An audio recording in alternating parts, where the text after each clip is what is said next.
O Fábio vai me ajudar. Bom, vamos recapitular, né?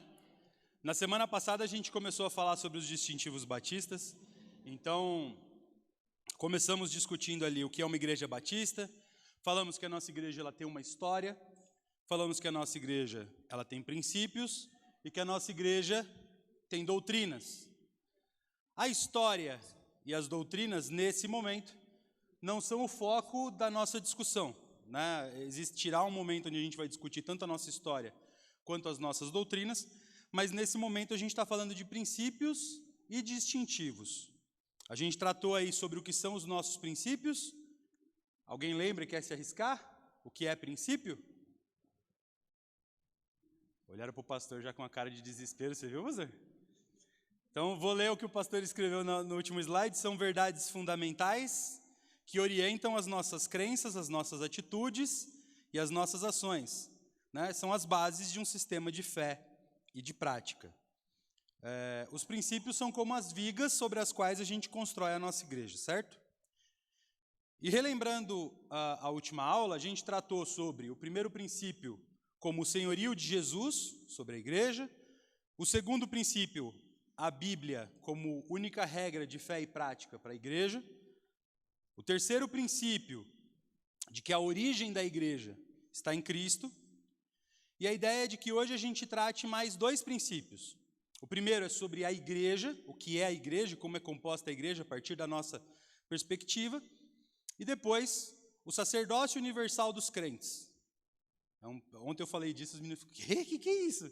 Calma, é fácil, só parece difícil, tá? Então vamos começar falando sobre a igreja. Vamos tentar conceituar o que é a igreja. Vai. Pode mais. Pode mais. Vai mais. Eu acabei de falar tudo isso aí, ó. Vai. Aí, chegamos. Pode ir para a próxima. Eu queria conceituar com os irmãos o que é a igreja, porque se a gente entender o que é a igreja, fica muito fácil da gente entender o porquê que nós pensamos dessa maneira. Então eu coloquei uma frase que é um resumo, é uma síntese do que é a igreja na perspectiva batista. Essa frase, ela está num livro, O Preço do Discipulado, do pastor Jonas Madureira, e ela é uma síntese bem interessante do que é a igreja. De acordo com ele, a igreja é a reunião. Então, cada um desses itens que está em negrito a gente vai tratar individualmente, tá? É uma reunião espiritual, mas manifesta local e fisicamente, dos regenerados para cumprir a vontade de Deus e suas ordenanças reveladas nas Escrituras. O único que a gente não vai tratar aí é o revelado na sua palavra, ou revelado nas Escrituras, porque a gente já tratou na semana passada como a Bíblia como a nossa única regra de fé e prática. Hoje a gente vai tratar o que é uma reunião, o que é o regenerado e para cumprir a vontade de Deus e as suas ordenanças. Bom, com relação à reunião, né, eu separei 3 tópicos para explicar o que é uma reunião, para que a gente consiga entender melhor o que é a igreja. O primeiro deles é de que a igreja ela é um ajuntamento e não um indivíduo. Há algum tempo atrás, ali por volta de 2005, 2006, começou a surgir uma ideia de que, e uma frase muito comum de que igreja sou eu.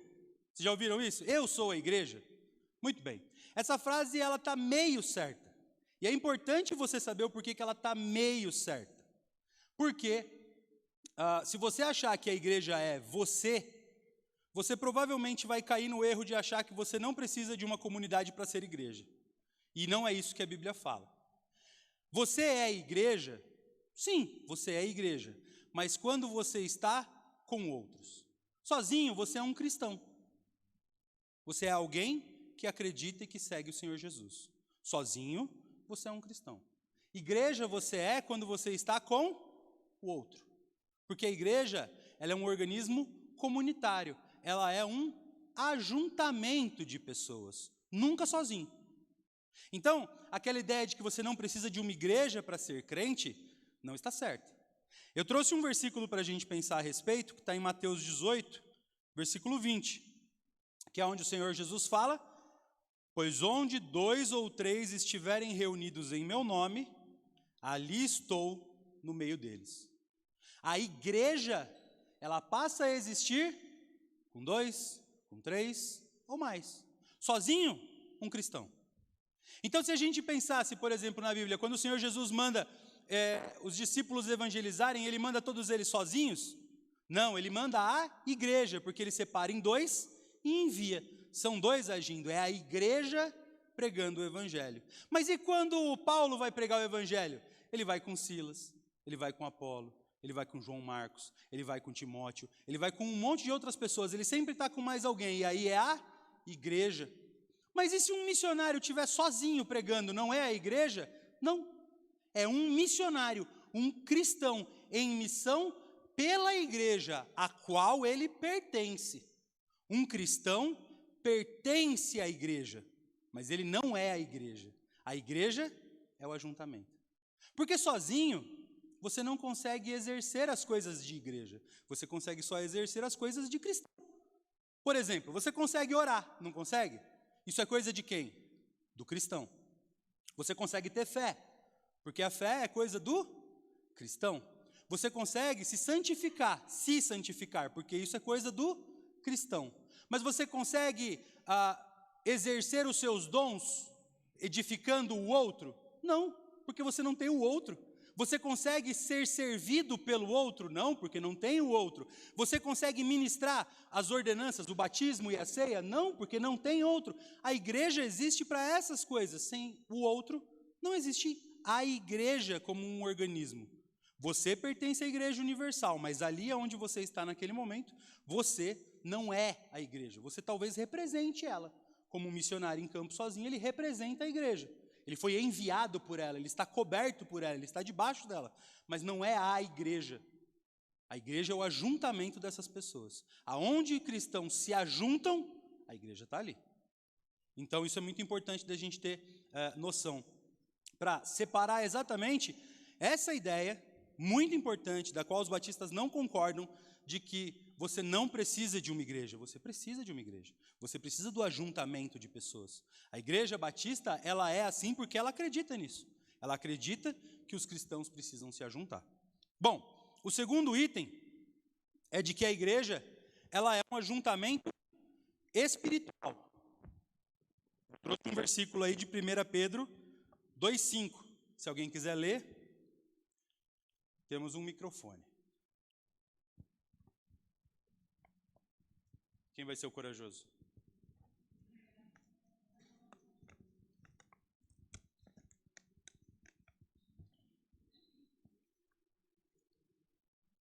Ninguém vai ler? É espadinha? Vocês estão tentando achar?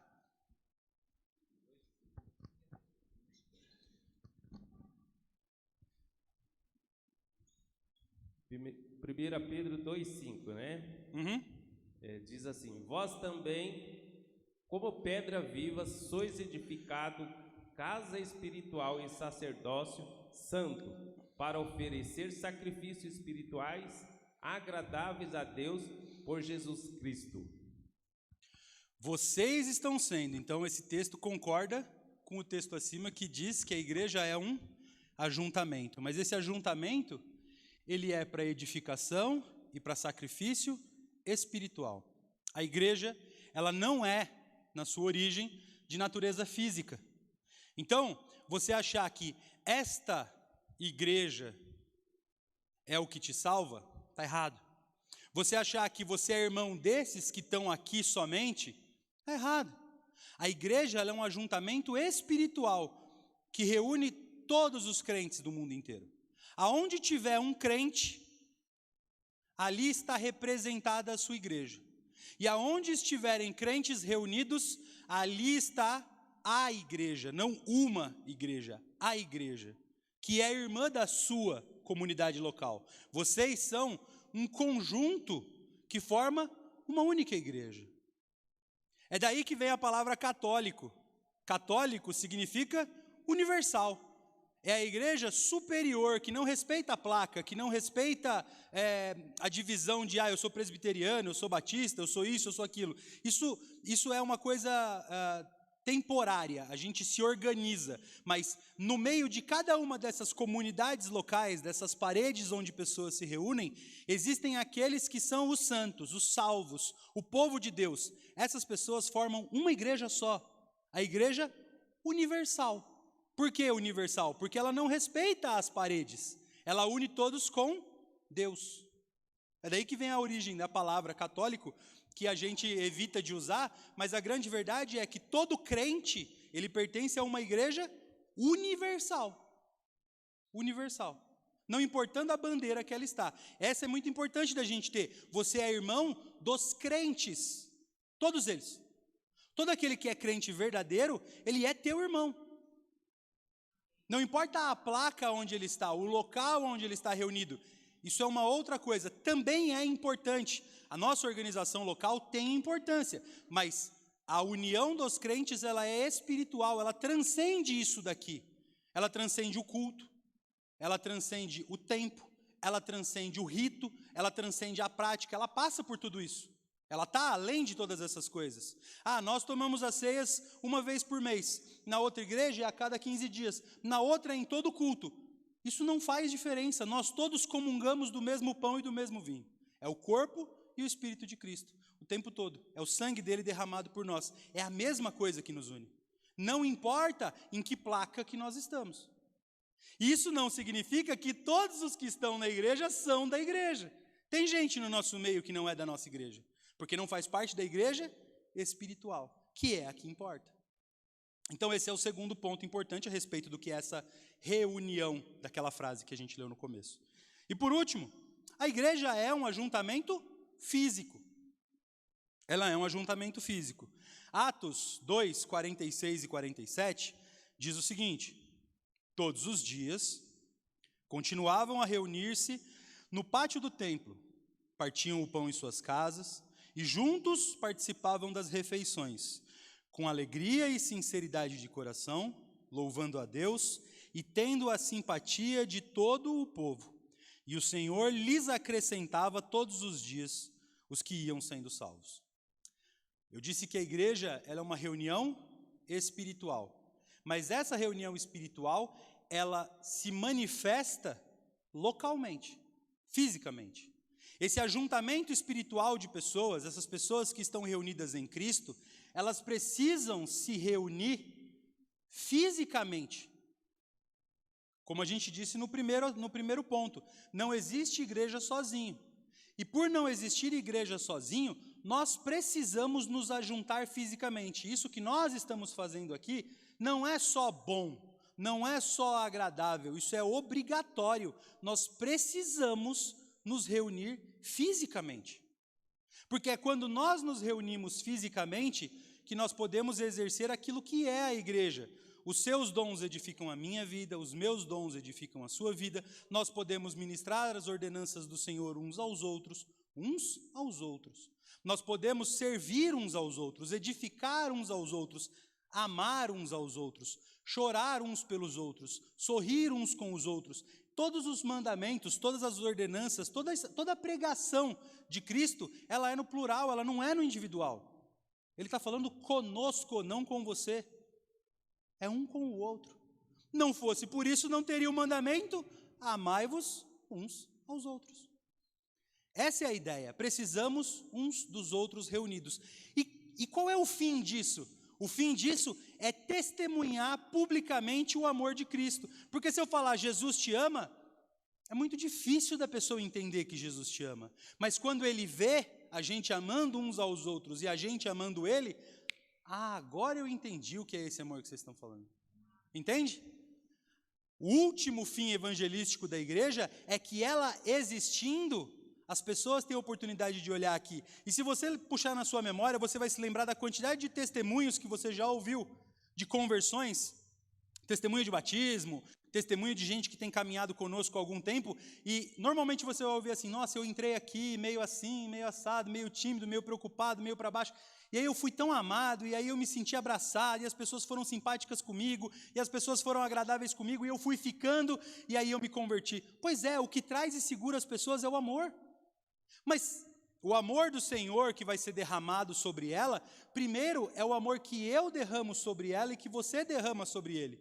É o nosso amor uns pelos outros que manifesta o amor de Jesus e que abre ela para receber esse amor de Jesus. Porque o amor que eu e que você entregamos, ela vê. E ele é o amor de Jesus por essa pessoa. Entende?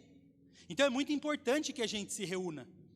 É fundamental que a gente se reúna. Para que a gente seja igreja, a gente precisa se reunir. E é por isso que é tão importante a nossa presença nas atividades da igreja. É por isso que é tão importante a gente participar da vida da igreja.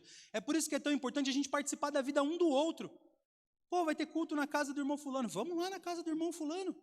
É a sua oportunidade de conhecer a vida dele, de estar lá junto com ele, de sofrer o sofrimento dele, de se alegrar com a alegria dele, partilhar do pão dele. Vamos comer a comida do nosso irmão. Mas depois vamos abrir a nossa casa para ele comer a nossa comida. Vamos compartilhar. Porque daí a gente se ama mutuamente. A gente se torna uma só carne. Porque, apesar disso estar escrito para o casamento, a grande ideia do Senhor Jesus é que é um casamento espiritual entre todos nós. Nós nos tornamos uma só mente. Filipenses 2, ele fala da igreja, ele não fala de um casamento.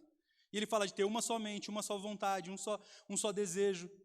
É como um casamento. A gente precisa se aproximar até virar uma coisa só, o corpo de Cristo. Mas o corpo de Cristo não é de células soltas, cada uma jogada num canto. É um corpo coeso, junto, grudado. Por isso que a igreja precisa ficar próxima. Então a igreja, como a gente viu lá na frase, ela é a reunião espiritual, mas manifesta local e fisicamente. Conseguimos entender essa primeira frase? Que a igreja ela é uma reunião. Ela é uma reunião porque ela é um ajuntamento de pessoas, porque ela é espiritual, mas ela também é física. Bom, e aí a frase diz que ela é uma reunião dos regenerados. O que é regenerado? Regenerado é nascido de novo, gerado novamente, certo? A palavra regenerado é isso, é nascido de novo, é o gerado novamente. Mas o que é ser regenerado? Bom, de novo eu separei 3 pontos aqui para a gente explicar o que é regenerado. O primeiro deles é sobre o novo nascimento espiritual. Você não pode ser regenerado, ou seja, gerado de novo, sem nascer da água e do Espírito. É o que Jesus fala para Nicodemos, no texto de João 3, de 5 a 6. Quando eles dois estão conversando, e Jesus fala que é necessário que ele nasça de novo, e ele faz uma pergunta muito óbvia. Ele faz assim, mas como eu posso nascer de novo sendo tão velho, né? E aí ele vai explicar que é necessário nascer de novo, ou seja, ser regenerado do Espírito. E aí ele fala, olha, respondeu Jesus, digo-lhe a verdade, ninguém pode entrar no reino dos céus se não nascer da água e do Espírito. O que nasce da carne é carne, mas o que nasce do Espírito é Espírito. Então, a igreja ela é aquela reunião espiritual, manifesta local e fisicamente, das pessoas que nasceram de novo. Nasceram de novo como, se nós já nascemos das nossas mães? Nós nascemos de novo da água e do Espírito.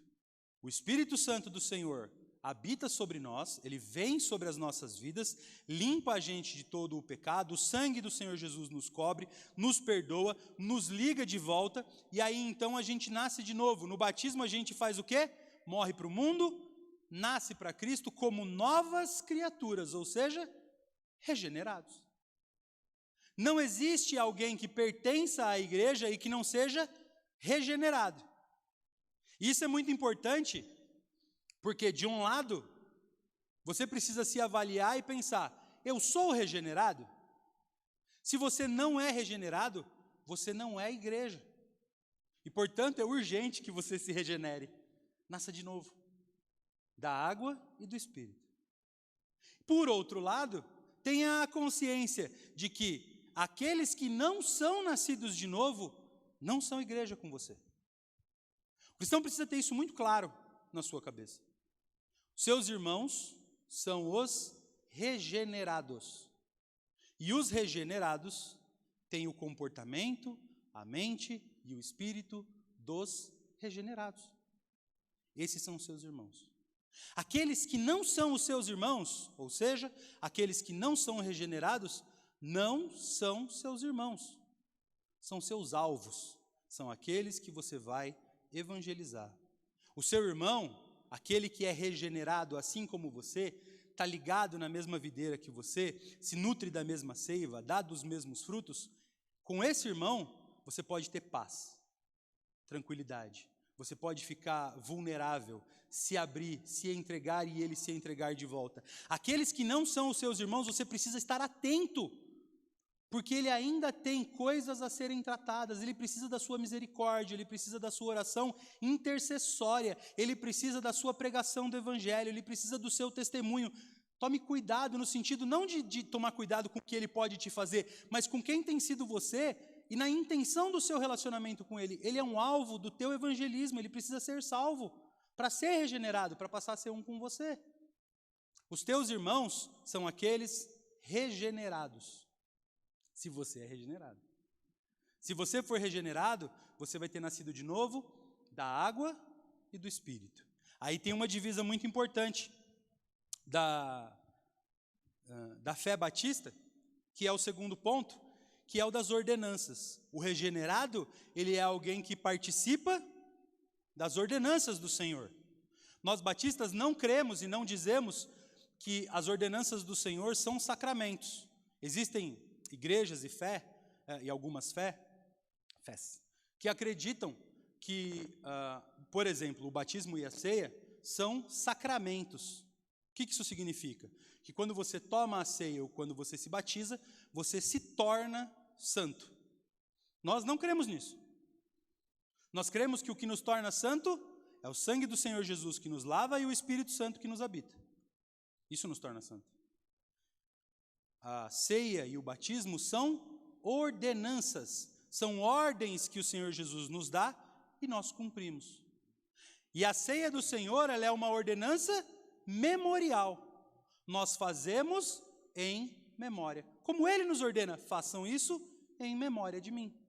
Nós fazemos isso e isso nos traz a memória, aviva em nós, acende a brasa daquela memória, de que nós fomos santificados por Ele quando Ele morre na cruz pelos nossos pecados.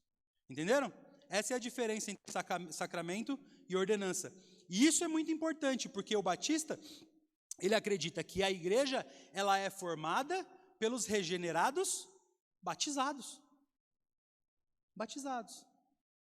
Batizados conscientemente. Por isso, nós não concordamos, nós não praticamos o batismo infantil. Por que nós não batizamos crianças? Porque a gente entende, como batista, de que alguém para se batizar precisa ter consciência do seu pecado. Eu preciso entender, puxa vida, eu sou um pecador. A minha vida, ela não é uma vida que reflete a Cristo.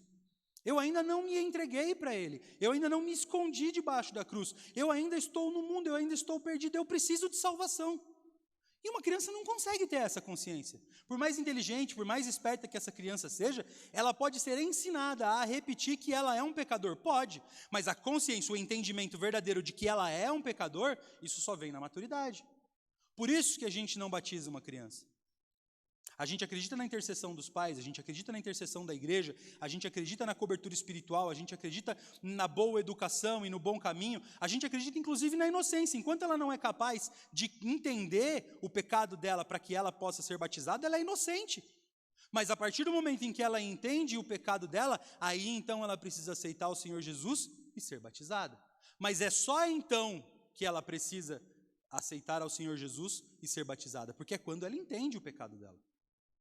E aí, todos os homens, né, falando de maneira geral, né, todas as pessoas que têm entendimento precisam do batismo. Não existe crente que não seja batizado, porque é uma progressão natural.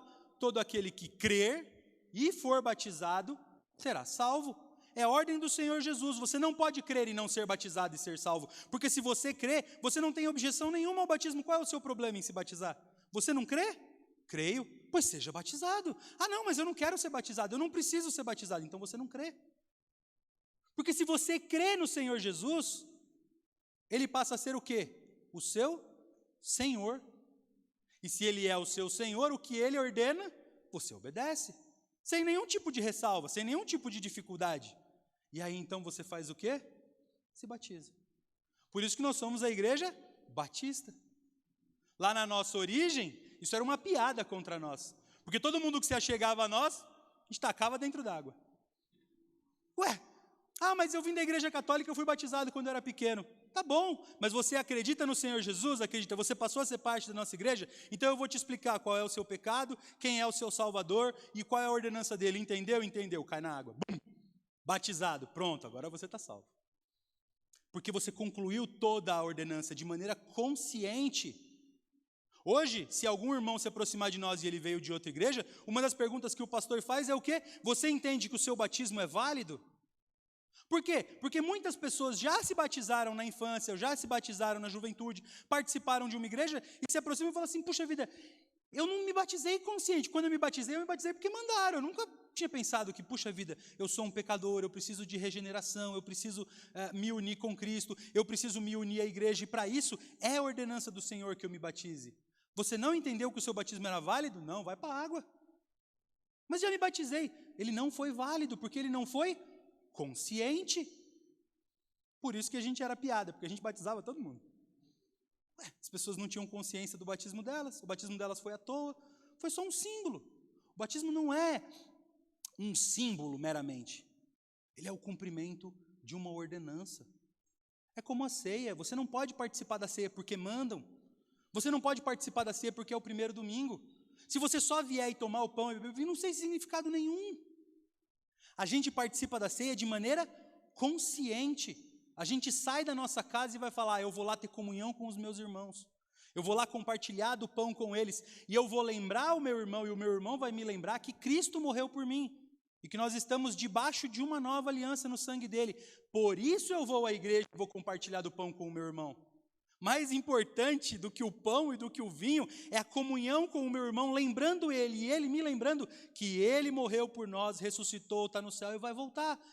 Essa comunhão é a coisa mais importante, e no meio dela tem o compartilhar do pão, tem o compartilhar do cálice, para que a gente tenha a memória de Cristo. Você entende? Então a gente tem que fazer todas as coisas de maneira consciente na Igreja Batista. Na Igreja Batista a gente não faz nada porque faz. Se por um acaso tem alguma coisa na nossa igreja que você faz porque faz, levante a mão. Eu não entendi, pastor, por que a gente faz o que a gente faz, por que a gente faz. Eu quero entender. Se tem alguma coisa no nosso culto que acontece porque sim, precisa ser mudado, ou precisa ser entendido. Nós somos o povo da Bíblia. Tudo o que nós fazemos tem que ter uma justificativa na palavra de Deus. Tem que ter uma ordem na palavra de Deus, tem que ter um ensino na palavra de Deus, senão não tem sentido. Você entende? Por isso que a gente se preocupa em tudo que a gente faz dentro da igreja, tem uma explicação, tem um motivo, tem um da onde veio, tem uma maneira como a gente faz, porque é a palavra de Deus que nos indica.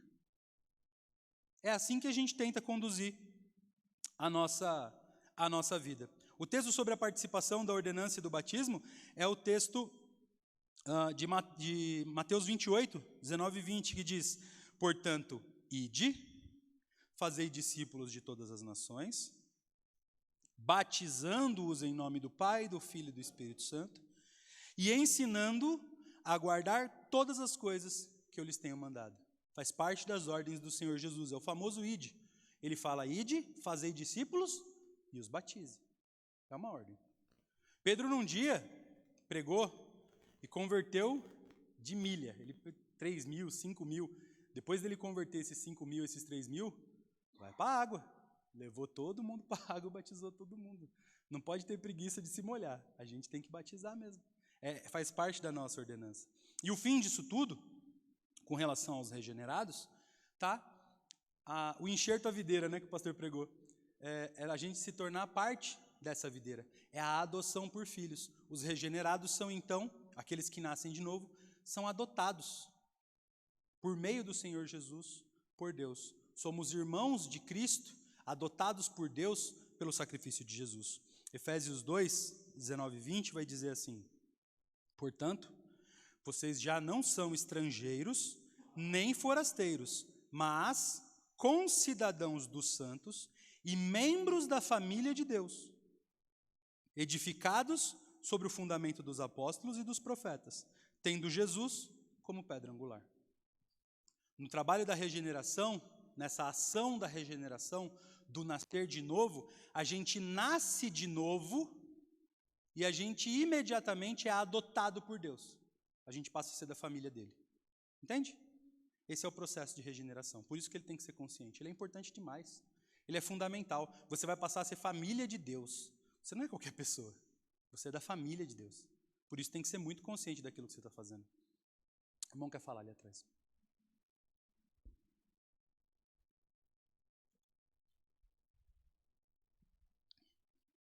Gostaria de fazer uma pergunta para o pastor. Pastor? Candidato. O que é nascer, o que é ser um crente regenerado? A maneira mais simples de explicar o que é ser um crente regenerado é ser um crente submisso. Nós somos, a palavra de Deus fala que nós somos rebeldes, né? A palavra muito comum da Escritura é a rebeldia. Nós vivemos em rebelião ao Senhor.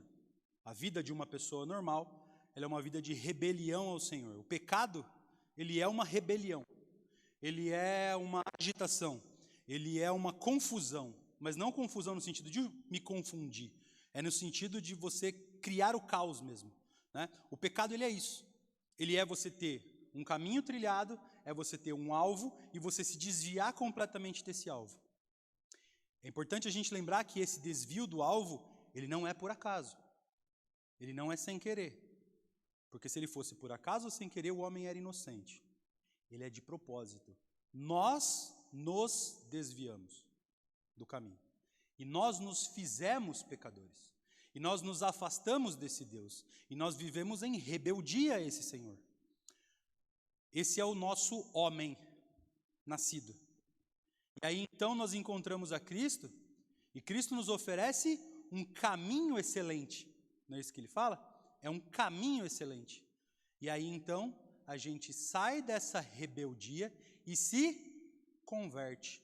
É dar meia volta, voltar. E então nós entramos no caminho proposto pelo Senhor.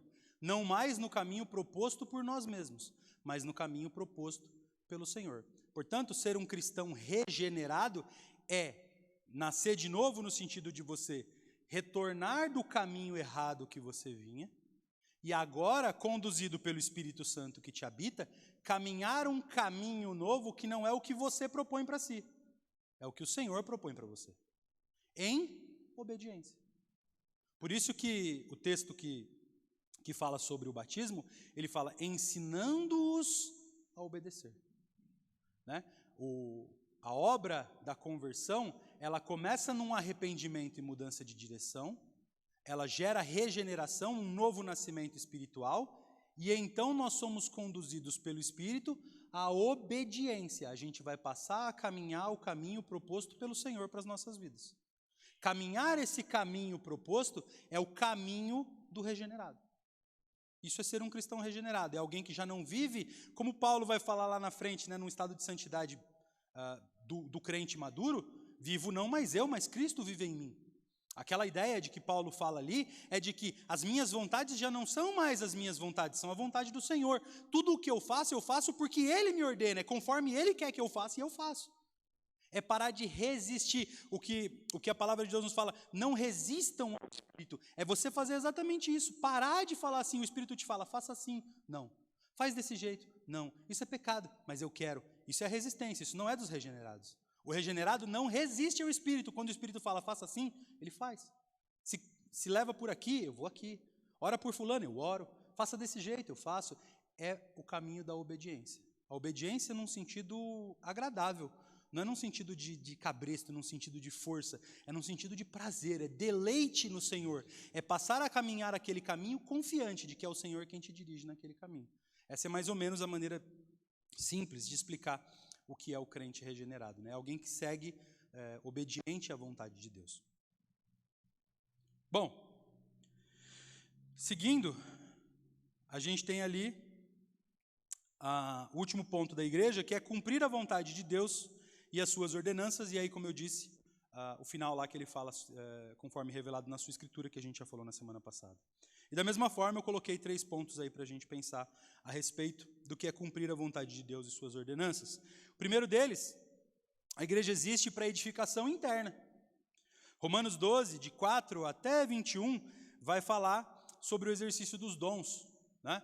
É um texto bem grande, e eu acho que nossa hora não está ajudando muito.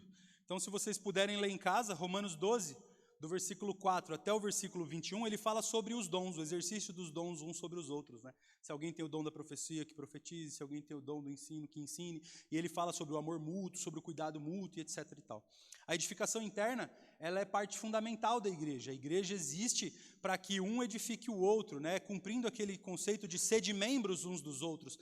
Faça por ele o que ele não pode fazer.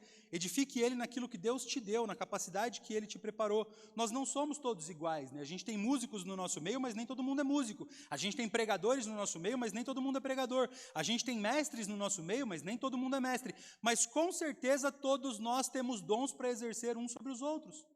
Misericórdia, a oração, o ensino, a pregação, o cuidado, o zelo. Todos os dons, eles estão aqui, e não só dons espirituais desses mencionados na Bíblia, mas capacidades que Deus nos dá. De repente você tem uma capacidade de marcenaria, olha lá.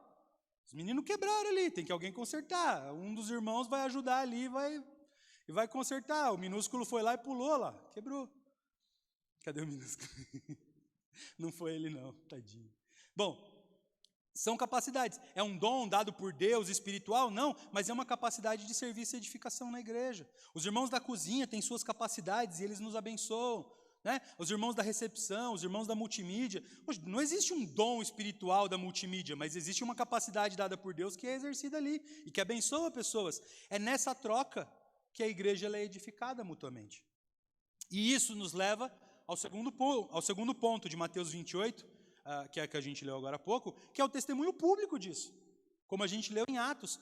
Essa dinâmica, esse funcionamento santo da igreja, esse funcionamento maravilhoso da igreja, faz com que as pessoas que estejam de fora nos olhem e percebam que existe um organismo vivo ali.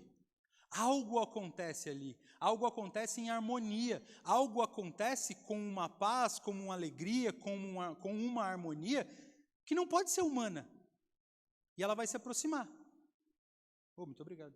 E aí, ao se aproximar, ela vai ter a oportunidade de ser tocada por Cristo e transformada. Então, a igreja, em seu exercício natural, ela testemunha do Evangelho. Não só disso, porque a gente não pode se acomodar no nosso funcionamento normal e achar que isso é o suficiente para pregar o Evangelho. A ordenança é para todos nós, ir e pregar, e a gente precisa sair das nossas paredes e pregar o Evangelho. Mas, o nosso funcionamento normal, ele é um testemunho muito grande, porque as pessoas que a gente sair e evangelizar vão entrar, e a hora que elas entrarem, elas precisam ter essa visão de uma igreja que se edifica mutuamente. E aí, por último, as duas ordenanças, né? O batismo e a ceia do Senhor. O batismo a gente viu, tem Marcos 28, 19, e a ceia do Senhor, se você quiser anotar, 1 Coríntios 11, 24 e 25, vai falar sobre a ceia do Senhor como uma ordenança. São as duas ordenanças que a Igreja Batista entende, pratica e reconhece como ordenanças do Senhor. Existem várias outras instruções do Senhor que a gente segue, mas que elas não são consideradas ordenanças. Por exemplo, a confissão de pecados, ela não é uma ordenança do Senhor, mas ela faz parte da igreja saudável. A igreja saudável confessa pecados. Não ao pastor numa salinha trancada e recebe penitência, não, uns aos outros. A gente confia no outro, e a gente aproxima do outro, e a gente pede por misericórdia e fala, irmão, eu estou numa dificuldade enorme, eu pequei assim, eu tenho me sentido dessa forma, e aí o irmão nos disciplina, nos abençoa, cuida da gente, ora conosco. Ela não é uma ordenança, mas ela faz parte da igreja saudável. O casamento não é uma ordenança. O casamento ele não é uma ordenança, existem pessoas que não vão se casar, mas existe a vontade do Senhor para que a gente se case. Então, existem igrejas que colocam outras ordenanças, nós cremos nessas duas ordenanças. Bom, e eu vou tentar correr, já tocou um sinal, para a gente falar sobre... Rafa, Oi. o sinal foi antecipado, mas não é o Não, tranquilo. correto, tá bom? Eu tenho até 11 horas para dar aula e 10 minutos de tolerância Tá bom. das 11, tá bom? Vamos lá. Vamos falar sobre o sacerdote. Bom, alguma dúvida sobre a igreja? Ficou clara a frase? Deu para entender o que é uma igreja? O que é uma igreja batista? Como a gente entende que é uma igreja batista? Rafa, então as ordenanças que são ser uma nova criatura, né? Aceitar Jesus, ser adotado através do sacrifício de Jesus na cruz, o batismo, E a ceia. a ceia e a declaração em público. O batismo, ele tem um ato. O batismo é a confissão pública de que você crê no Senhor, de que você era uma criatura pecadora, a confissão de que você era uma criatura pecadora, de que você entende que é só o sacrifício de Cristo que te regenera e que te salva, e a disposição ao batismo. E aí, então, a nova criatura ela é batizada. Ela é um ato, né? Ela é um ato contínuo, vai. Confissão de fé, e então o batismo, confissão pública de fé, e então o batismo. Essa é a ordenança do batismo, ela tem todo um conjunto. Mas são as nossas ordenanças, né? São as nossas ordens. Irmão, uma pergunta. Uma pessoa que foi apenas batizada no nome de Jesus, ela cumpriu esse mandamento que é ser batizada no nome do Pai, do Filho e do Espírito Santo? Ou ela deve ser batizada novamente? Depende. Se isso foi só um nervosismo do pastor que nunca fez um batismo e batizou em nome de Jesus, eu acho que não existe um pecado na palavra. Eu não falei o nome do Pai, do Filho e do Espírito Santo. Mas existem teologias, ou seja, existe uma doutrina de crença que não confesse o Pai, o Filho e o Espírito, aí de fato, isso tem um erro enorme. O problema, na verdade, e eu estou falando diante de Deus, tá? Da parte do Senhor, o erro humano, o esquecimento momentâneo, ou uma palavra, mas que ela não encontra a verdade na vida, se nós aqui, por exemplo, nós todos confessamos o Pai, o Filho e o Espírito, somos completamente submissos ao Pai, recebemos o Espírito e servimos ao Filho, e num batismo, eventualmente o pastor fale, eu te batizo no nome do Pai e do Espírito Santo, amém, ou no nome do Senhor Jesus, amém, a confissão da fé pública da igreja e do pastor, ela não encontra a verdade num erro desse. Então eu acho que você não precisa, anula um batismo e faz de novo, eu acho que é um pouco de excesso. Agora, se existe uma teologia nessa igreja, onde essa igreja não confessa o Pai, ou onde essa igreja não dá valor ao Espírito, ou essa igreja, ela, não, aqui a gente é liberal, o Senhor Jesus ele era um humano como nós, ele era só um irmão mais velho, então a gente só te batiza, aí de fato, esse batismo ele é completamente inválido. A fé daquela igreja, a verdade professa naquela igreja no dia a dia, ela tem um valor fundamental. E se aquele valor fundamental ele não é correto, aquele batismo não tem validade nenhuma. Ainda que você batize em nome do Pai, do Filho e do Espírito. Existem igrejas, ou aquilo que a gente comumente chama de igrejas, que fazem batismo em nome do Pai, do Filho e do Espírito Santo, e se essa pessoa chegar aqui, ela vai ser batizada de novo. Porque a gente sabe que nada daquilo ali é do Pai, do Filho e do Espírito. Não importa o quanto você fale. Entende? A nossa boca, ela pode falar uma frase ou não falar uma frase, e essa frase não encontrar verdade do outro lado. Por isso, se uma igreja batiza no nome do Pai, do Filho, do Espírito, mas não vive no nome do Pai, do Filho e do Espírito, esse batismo não tem validade nenhuma. Como a gente rebatiza uma série de outras pessoas que vêm de determinadas comunidades que não são uma igreja. Pelo menos, eu acredito assim, o pastor, se tiver um pensamento diferente, fica à vontade. Né? Eu entendo isso, né? Existe, lógico, o cuidado. Se eu acontecesse comigo, por exemplo, né? E eu batizasse um irmão e não, por engano, não falasse uma das 3 pessoas da nossa Santa Trindade, eu, na próxima oportunidade, eu falaria isso. Eu falaria, irmão, só uma correção. E aí eu corrigiria o fato.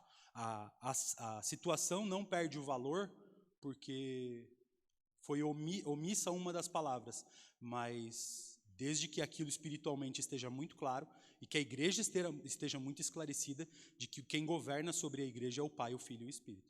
Tá? Pelo menos eu penso assim.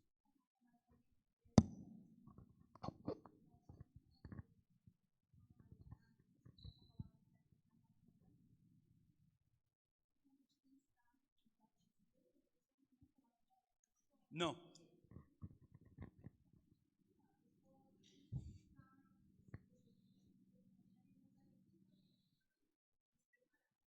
Não. Não, a questão que eu estava falando sobre o batismo não ter validade é sobre... Puxa vida, a gente se coloca numa situação difícil, mas assim, imagina uma igreja que não creia no Senhor Jesus como Deus. Ela crê no Senhor Jesus como um profeta, como um irmão mais velho que veio e que fez coisas por nós, mas ele não era Deus. E essa pessoa vai lá e ela se batiza. E porque está escrito na Bíblia, batiza em nome do Pai, do Filho e do Espírito Santo, ela se batiza. Como ela foi ensinada? Ela foi ensinada que o Senhor Jesus é Deus? Não, ela não foi ensinada assim. Por quê? Porque aquela igreja não crê nisso. E depois ela se achega a nós e nós explicamos para ela que o Senhor Jesus é Deus. Aquele batismo dela foi válido? Ela não foi batizada em nome de Jesus. Falou-se o nome de Jesus, mas ela não tinha a consciência de que aquele Jesus que ela professou era Deus.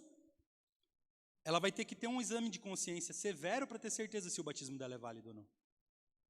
Porque, de repente, ela é colocada numa situação onde ela se percebe, e eu já vi gente batista se rebatizando. Porque quando se batizou na mocidade, se batizou porque todos os adolescentes estavam se batizando. E aí lá na frente falou, eu me batizei, foi em nome do Pai, do Filho e do Espírito Santo, mas eu não conhecia o Pai, eu não tinha o Espírito e não servi o Filho. Tive que me batizar de novo. Você entende?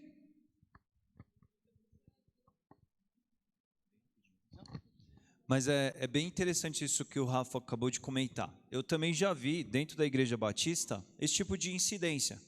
E por quê? Porque o Espírito Santo está dentro da igreja, e o Espírito Santo está dentro dos crentes. E muitas vezes o próprio cristão, ele vai, assim, vamos supor, ele mudou de igreja, ele chegou numa nova igreja. Aí se nutrindo, aprendendo das coisas legítimas, dos significados e tudo mais, chega uma hora que bate, o próprio Espírito Santo conscientiza ele que, opa, lá atrás eu batizei, mas faltou consciência.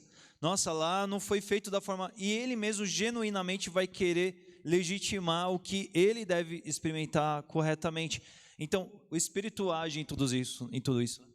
Pastor, eu perguntei porque eu acho que é importante a gente tirar essas dúvidas. Sim. Porque, às vezes, tem gente que fala, eu só quero ser batizado se for por aquela pessoa. A gente vai falar... Por isso que a gente vai falar agora sobre o sacerdócio universal dos crentes, isso vai falar sobre esse assunto. Só não ficar dúvida. Não, certeza.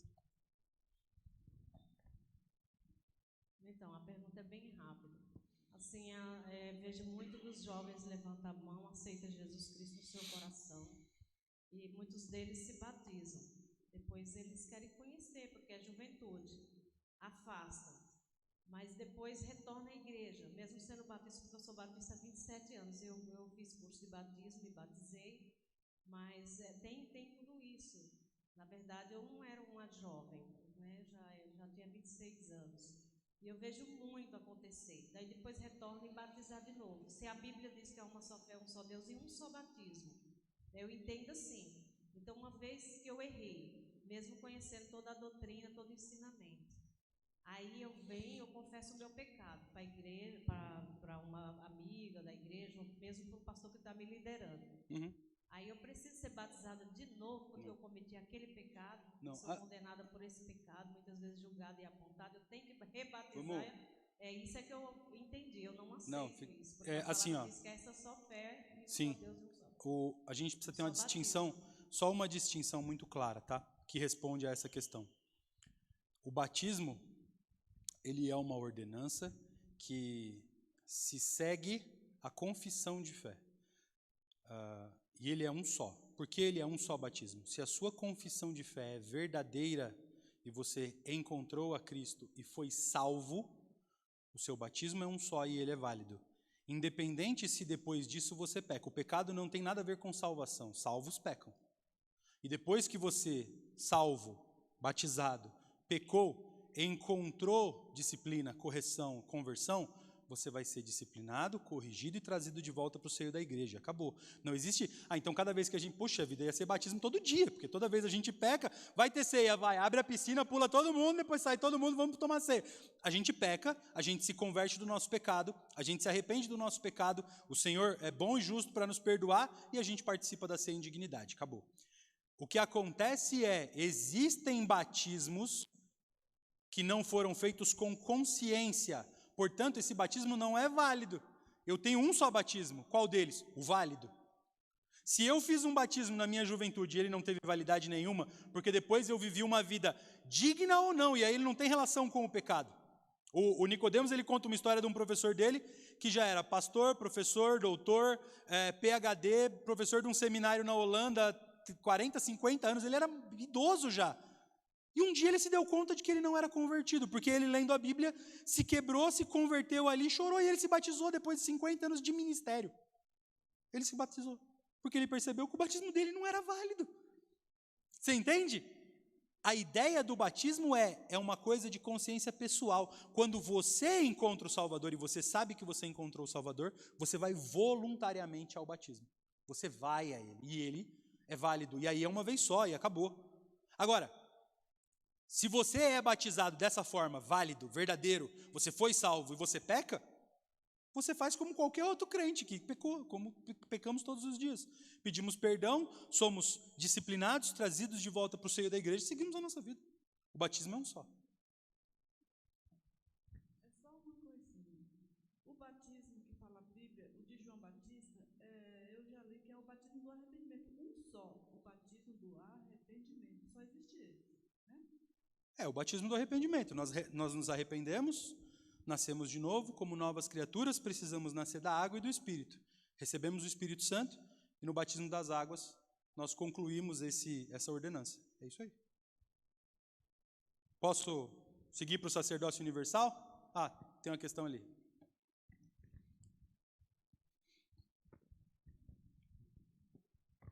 Irmão, essa dúvida aí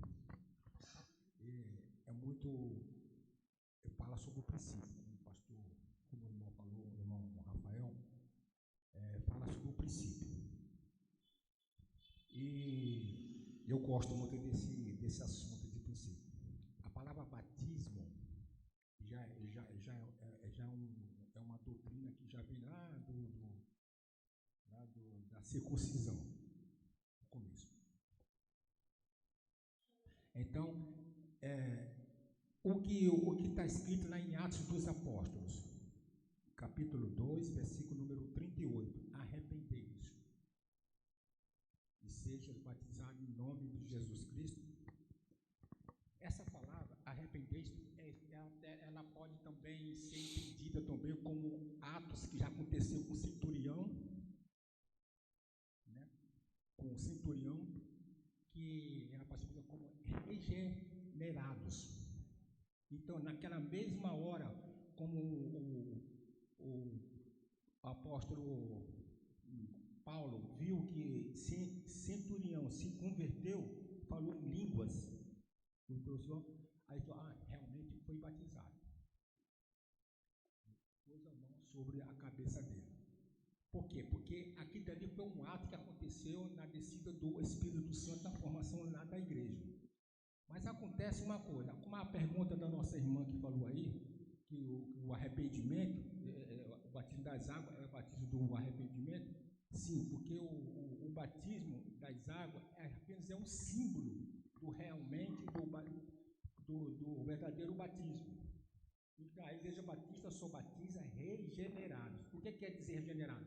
Uma pessoa que abandonou o pecado, que é a pessoa que morreu para o mundo. Então, não pode batizar, como o pastor aí, como o Rafael falou, uma pessoa ser rebatizada. Quando a pessoa diz que vem de outra igreja e está bebendo, está fumando, está adulterando, tem que passar por um rebatismo.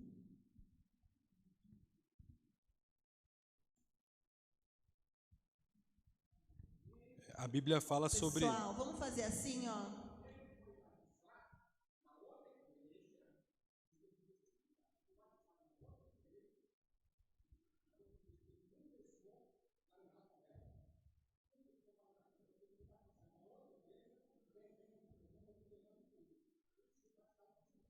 Pessoal, vamos só deixar o Rafa pular para o próximo tema. Eu me comprometo, dúvida em relação a esse princípio, todo mundo tem no WhatsApp, pode mandar ou escreve no papel, que a gente anota, o pastor vai e traz esse assunto. Vamos deixar o Rafael seguir, porque tem outros princípios tão importantes quanto esse. E aqui acho que esse está estabelecido. Não, Amém? então, pode ir, Rafa. Vamos lá. A gente segue, depois, se for o caso, a gente retorna para o tema, tá?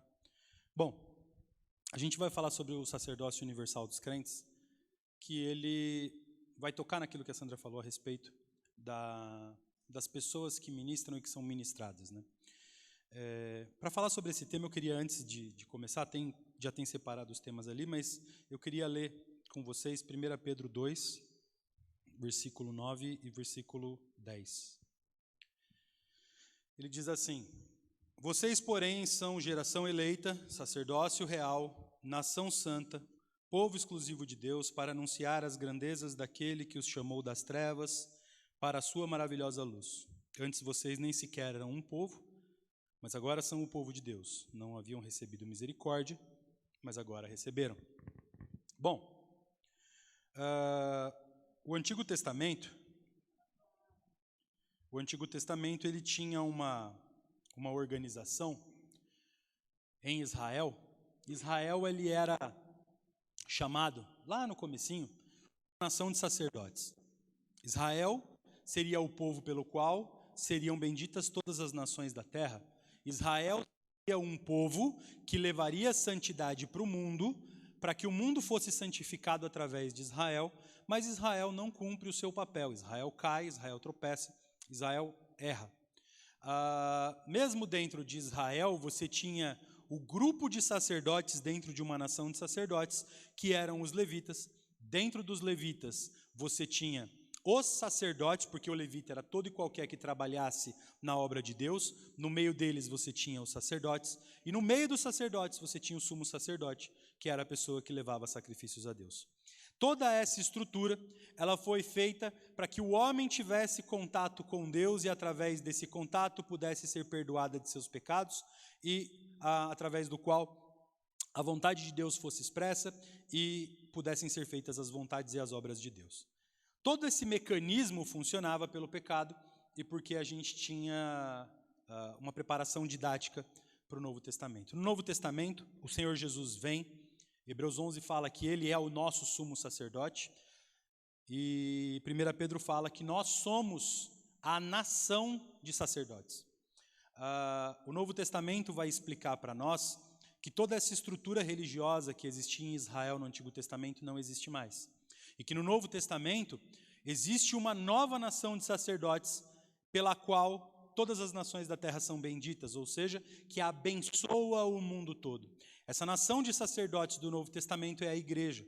E isso significa que todos nós que estamos aqui, e aí eu estou lembrando vocês do começo da aula, onde a gente está falando disso como espiritual, toda a igreja do Senhor Jesus, ela é uma nação, ela é um povo composto exclusivamente de sacerdotes.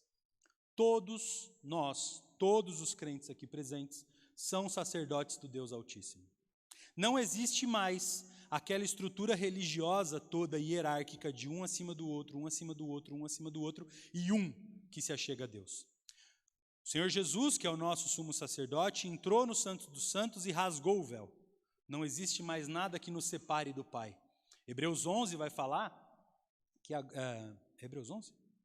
Que fala que agora nós temos que entrar com ousadia no Santo dos Santos, porque nós temos um sumo sacerdote diante de nós. Então a gente agora tem a capacidade de se relacionar com Deus, de levar os sacrifícios a Deus, sem precisar passar por toda essa estrutura. Israel, os levitas, os sacerdotes e o sumo sacerdote. Eu levo direto para Deus as minhas petições. O que isso significa na prática da igreja? Significa que a igreja agora não tem mais estrutura vertical. Portanto, não existe mais ninguém acima do outro. Não tem mais alguém mais importante do que você na igreja. Não tem alguém com mais autoridade espiritual do que você na igreja. Não tem alguém que tenha exclusividade em qualquer coisa dentro da igreja.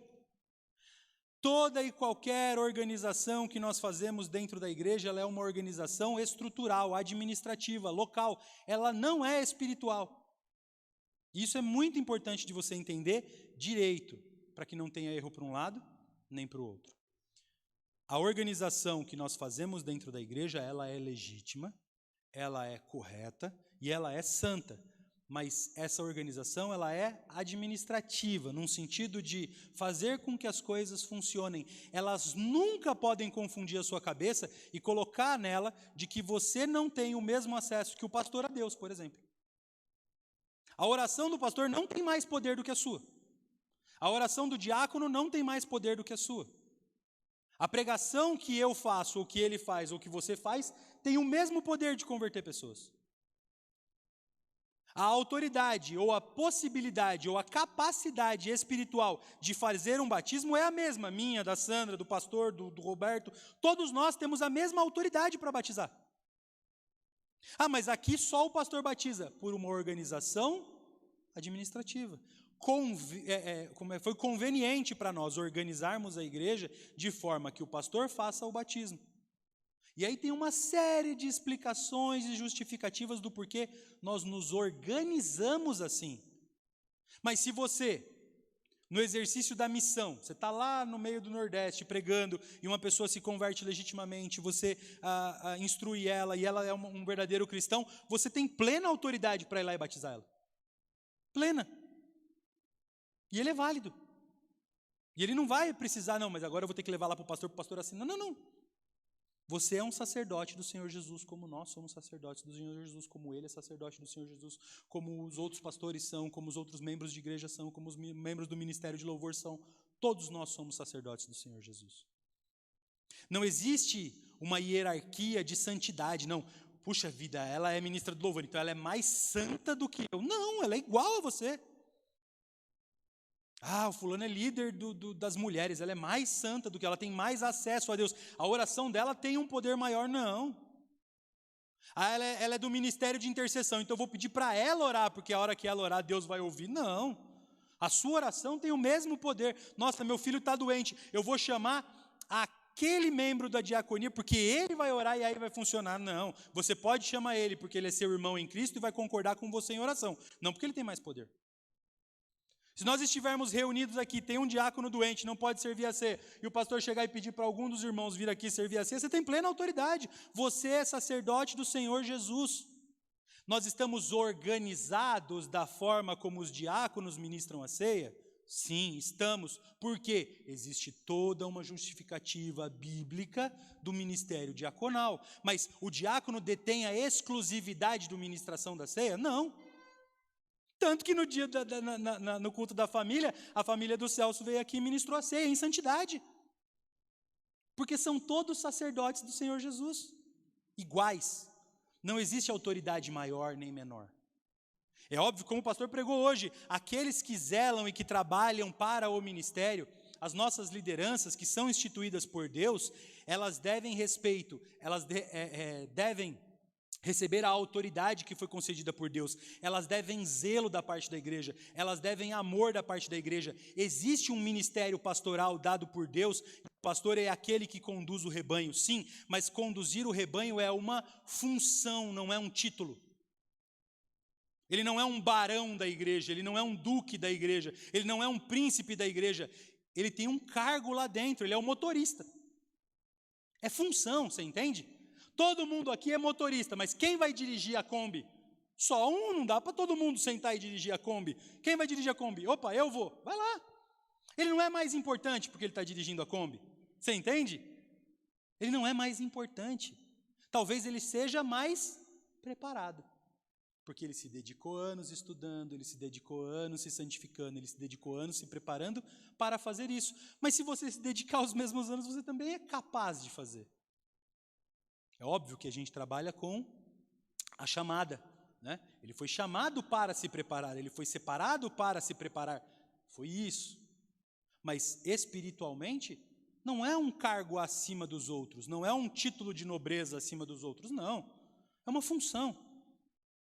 E dentro da igreja nós temos diferentes funções, com a mesma autoridade, com a mesma espiritualidade, com o mesmo acesso ao Pai do recém-convertido, é o mesmo acesso. E é muito importante que a gente zele por isso, porque o Senhor Jesus foi lá no templo e rasgou o véu para que a gente tivesse acesso. A gente não pode construir de novo o véu. Ah, não, se o ministério de intercessão não vier aqui na frente, não está intercedendo. Está sim. Nós temos irmãos zelosos que oram pelas nossas vidas todos os dias. Eles estarem aqui ou não estarem não muda nada. Nós temos membros da nossa igreja que não fazem parte de ministérios, mas que têm o mesmo trabalho. Puxa vida, quanto irmão que não faz parte do ministério da cozinha, mas que levanta e vai lá trabalhar na cozinha? Quanto membro que não é diácono, mas que visita, mas que ministra, mas que serve? Quantos irmãos não fazem isso? Quantos irmãos que não são pastores, que não são pregadores, mas que estão aí pregando?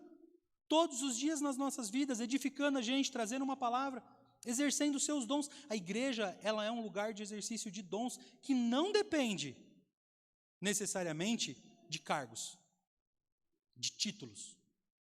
E os títulos e cargos que a gente põe na igreja são administrativos, não são de autoridade. Não autoridade espiritual.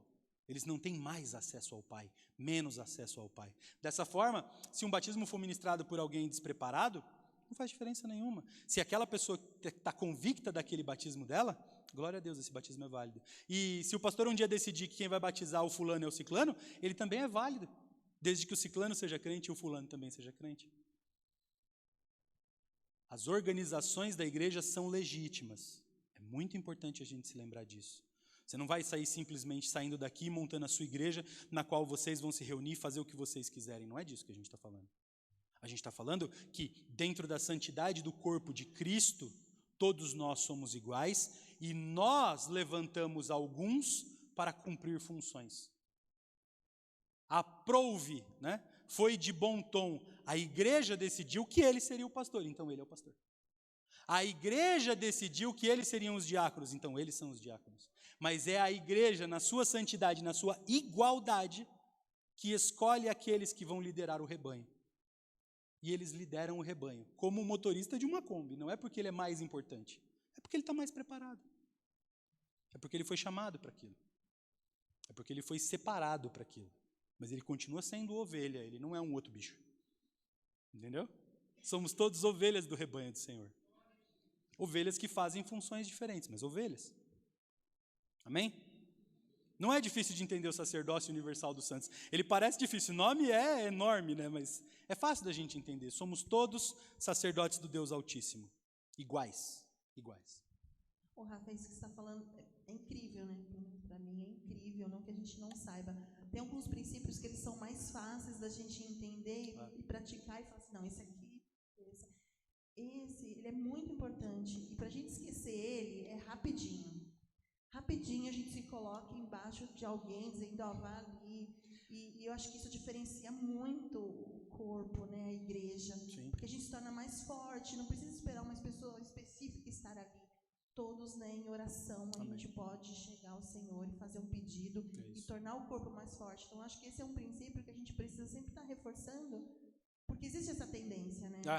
Tem que estar lá, tal pessoa, se tal pessoa não tiver, não vai dar certo. Não existe isso, né? Então, acho que esse é um princípio importante.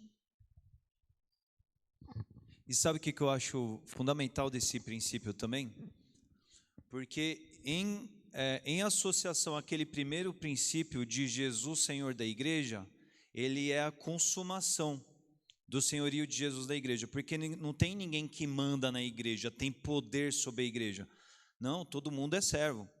Tem até um exemplo que a gente viu aqui no conteúdo aqui, que tem uma igreja lá dos Estados Unidos que eles colocaram assim no boletim informativo deles. Ministros da igreja, : todos os crentes da igreja.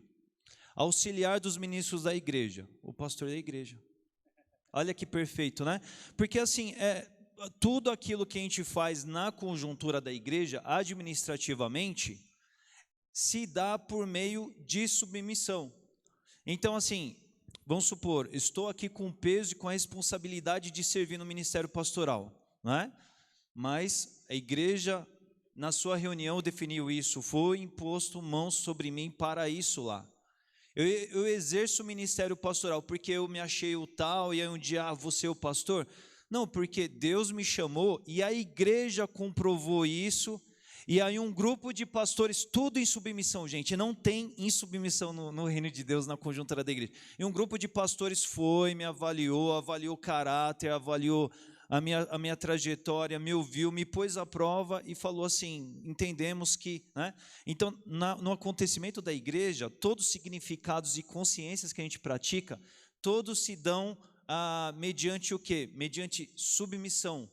Por que submissão? Porque, afinal de contas, é Jesus o dono da história toda, não é? Então, assim, mas o pastor, ele está liderando espiritualmente a igreja, mas chega na hora, eu tenho autoridade sobre questões que Deus me responsabiliza, mas no dia a dia nós nos reunimos, e a gente vai falar mais disso depois, mas tudo isso visando a saúde da igreja, né? Os ministérios, eu não vou lembrar o nome do pastor que disse isso num dos livros dele. Ele fala, acho que é o Helmut Tillich, ele fala assim: os ministérios não são coroas numa cabeça, eles são arados numa mão. Eles não te dão importância, eles te dão função. Enquanto você estiver exercendo aquela função dada pela igreja por meio de Cristo, você é a autoridade dela, ou seja, o arado está na tua mão, não está na mão dos outros. Não entregue o arado na mão de ninguém para que não seja feito de outra maneira. E não aceite que decidam para onde vai o arado, leve o arado. E isso serve para qualquer ministério. Enquanto o ministério estiver na tua mão, o arado está na tua mão. Mas lembre-se, é um arado e não uma coroa. É uma função de trabalho, não é uma autoridade espiritual. Você não é maior do que ninguém. Você só está fazendo aquilo que foi dado para você fazer. Eu acho que isso define bem o que é o sacerdócio universal dos crentes.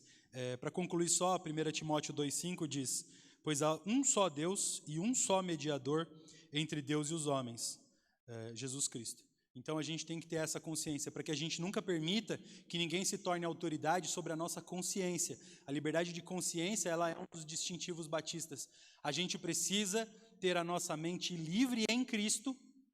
Ninguém pode sobrepor a nossa consciência, porque se a gente não tomar cuidado com o sacerdócio universal dos crentes, você pode se tornar submisso à autoridade de um pastor que está pregando algo errado, ou de um líder que está te ensinando algo errado, ou de um diácono que está te servindo da maneira errada, ou de um líder de ministério que está fazendo uma coisa errada. A gente não pode aceitar o erro só porque é aquela pessoa quem está fazendo.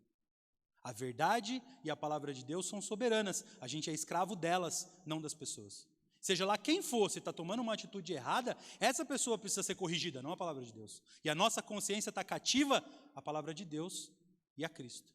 E a gente obedece ela, seja lá contra quem for. Por isso o sacerdócio universal dos crentes é tão importante, para que a igreja batista continue autônoma e submissa somente à palavra de Deus. Amém? É isso. Vamos orar?